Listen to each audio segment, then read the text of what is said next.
Iran America സമാധാന ചർച്ചയുടെ ആദ്യ ദിവസത്തെ ചർച്ച പൂർത്തിയായി. അതേസമയം ഇന്ത്യ രാജ്യങ്ങളും തമ്മിലുള്ള വാക്പോരും തുടരുകയാണ്. ലെബനിൽ ഹിസ്ബുള്ളയെ നിയന്ത്രിച്ചില്ലെങ്കിൽ കഴിഞ്ഞ ആഴ്ചത്തേതിനേക്കാൾ വലിയ ആക്രമണം നേരിടേണ്ടി വരുമെന്ന് അമേരിക്കൻ പ്രസിഡന്റ് ഡൊണാൾഡ് ട്രംപ് മുന്നറിയിപ്പ് നൽകി. അമേരിക്ക വാക്കുകളിൽ ജാഗ്രത പാലിക്കണമെന്ന് ഇറാനും തിരിച്ചടിച്ചു. ആന്റണി ജിസ്റ്റോർജ് ഉണ്ട് വിവരങ്ങളുമായി. ആന്റണി, എന്നാൽ ഇറാൻ അമേരിക്ക സമാധാന ചർച്ചയുടെ ആദ്യ ദിവസത്തെ അല്ലെങ്കിൽ ആദ്യഘട്ട ചർച്ച പൂർത്തിയായിരിക്കുകയാണ്. കൂടുതൽ വിവരങ്ങൾ. തീർച്ചയായും നമുക്കറിയാവുന്നതുപോലെ വീണ്ടും ഹോർമൂസിലടക്കം ഈ അനിശ്ചിതത്വം തുടരുകയാണ്. ഹോർമൂസ് കടലിടുക്ക് കഴിഞ്ഞ ദിവസം ഇറാൻ അടച്ചിരുന്നു. പ്രത്യേകിച്ച് ഇസ്രായേലിന്റെ ആക്രമണം ലെബനനിൽ തുടരുന്ന പശ്ചാത്തലത്തിലാണ് ഇറാൻ അത്തരം ഒരു തീരുമാനത്തിലേക്കൊക്കെ പോയത്. ഏതായാലും അതിൻ്റെയൊക്കെ കൂടി പശ്ചാത്തലത്തിലാണ് സ്വിറ്റ്സർലാൻഡിൽ ഈ സമാധാന ചർച്ചകൾ തുടരുന്നത്.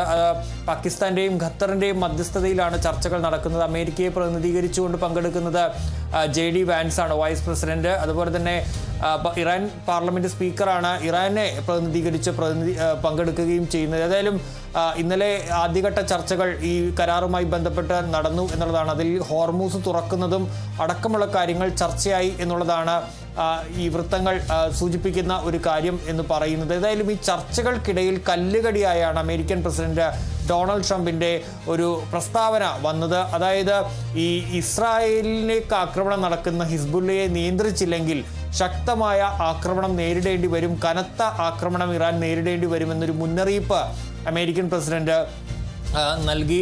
കഴിഞ്ഞ ആഴ്ച നൽകിയതിനേക്കാളുള്ള കനത്ത ആക്രമണമായിരിക്കും ഇത്തവണ ഉണ്ടാവുക. അതുകൊണ്ട് തന്നെ ഹിസ്ബുള്ളയെ നിയന്ത്രിക്കണം എന്നുള്ള ഒരു ആവശ്യമാണ് ട്രംപ് മുന്നോട്ട് വെച്ചത്. അത് ഇറാനെ സംബന്ധിച്ച് വലിയ രീതിയിൽ ഇറാനെയും ചൊടിപ്പിക്കുന്ന ഒരു സാഹചര്യമുണ്ടായി. ശക്തമായി തന്നെ ഇറാൻ അതിന് മറുപടി നൽകുകയും ചെയ്തിട്ടുണ്ട്. അതായത് ഇത്തരത്തിൽ ഈ അമേരിക്ക അവരുടെ വാചാടോപങ്ങൾ നിർത്തണം, അതിൽ ജാഗ്രത പാലിക്കണം എന്നുള്ളതാണ് ഇറാൻ ഇതിന് മറുപടിയായി നൽകിയിട്ടുള്ളത്. ഏതായാലും ഈ അമേരിക്കൻ പ്രസിഡന്റ് ഡൊണാൾഡ് ട്രംപിന്റെ പ്രസ്താവനയിൽ പ്രതിഷേധിച്ച് ഈ ചർച്ചയ്ക്കുള്ളിലും ചില പ്രശ്നങ്ങൾ ഉണ്ടായി എന്നാണ് മനസ്സിലാക്കാൻ കഴിയുന്നത്. അതിൽ പ്രധാനമായും ഈ ചർച്ചയിൽ നിന്ന് ഇറാൻ പ്രതിനിധികൾ വാക്കൗട്ട് നടത്തി. അല്പസമയത്തേക്ക് അവർ ആ ചർച്ചയിൽ നിന്ന് മാറി നിന്നു. അതിനുശേഷം തിരികെ വരികയാണ് ചെയ്തത്. അത് ഈ അമേരിക്കയുടെ ഈ പ്രസ്താവനയിൽ പ്രതിഷേധിച്ചാണ് എന്നാണ് മനസ്സിലാക്കാൻ കഴിയുന്നത്. അതുപോലെ തന്നെ ഈ ചർച്ചയ്ക്ക് ആദ്യ റൗണ്ട് പൂർത്തിയായ ശേഷം ഒരു ഈ ഹസ്തദാനം നൽകുന്ന ഒരു സെഗ്മെന്റ് അല്ലെങ്കിൽ ഒരു സെഷൻ ഉണ്ടായിരുന്നു. അവിടേക്ക് ഇറാന്റെ പ്രതിനിധികൾ എത്തിയില്ല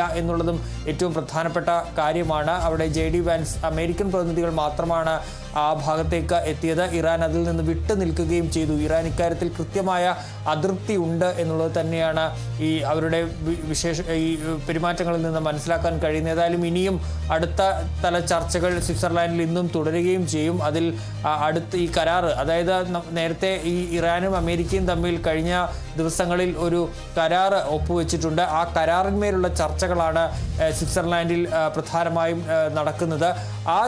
ആ കരാറിന്മേൽ ഇനിയിപ്പോൾ ഈ ആണവ ശക്തി അതല്ലെങ്കിൽ യുറേനിയം അടക്കം കൈമാറുന്നത് അല്ലെങ്കിൽ അതെന്ത് ചെയ്യണമെന്നടക്കമുള്ള കാര്യങ്ങളിലൊക്കെ ചർച്ചകളുണ്ട്. ഈ കരാറിലെ വ്യവസ്ഥകളിലൊക്കെ വിശദമായ ചർച്ചകൾ നടക്കുന്നുണ്ട്. അതിനുശേഷമായിരിക്കും അന്തിമ കരാറിലേക്കൊക്കെ എത്തുക. ഏതായാലും ഇപ്പോൾ പ്രശ്നമായി നിൽക്കുന്നത് ഈ ഇസ്രായേൽ ലെബനനിൽ നടത്തുന്ന ആക്രമണമാണ് എന്നുള്ളതാണ്. അവർ ഈ കഴിഞ്ഞ ദിവസം അവിടെ വെടിനിർത്തലൊക്കെ ഈ ചർച്ച തന്നെ പ്രതിസന്ധിയിലേക്ക് പോകുന്നൊരു സാഹചര്യം വന്നപ്പോൾ അമേരിക്ക ഇടപെട്ട് അവിടെ ഒരു വെടിനിർത്തലൊക്കെ ഇസ്രായേലും ഈ ലെബനനും തമ്മിൽ ഏർപ്പെടുത്തിയിരുന്നു. പക്ഷേ ഇസ്രായേൽ അത് പിന്നെയും ലംഘിക്കുന്ന കാഴ്ചയാണ് കണ്ടത്. വീണ്ടും ലെബനനിൽ ശക്തമായ ആക്രമണം ഇസ്രായേൽ നടത്തിയതിന് പിന്നാലെ ഹോർമൂസ് ഈ കരാറിന് പിന്നാലെ ഇറാൻ തുറന്ന കപ്പലുകൾ അതിൻ്റെ സ്വതന്ത്രമായി സഞ്ചരിക്കാൻ തുടങ്ങിയ ഘട്ടത്തിലാണ് ഇത്തരത്തിൽ ഇസ്രായേൽ വീണ്ടും ഇറാനിൽ ആക്രമണം നടത്തിയത്.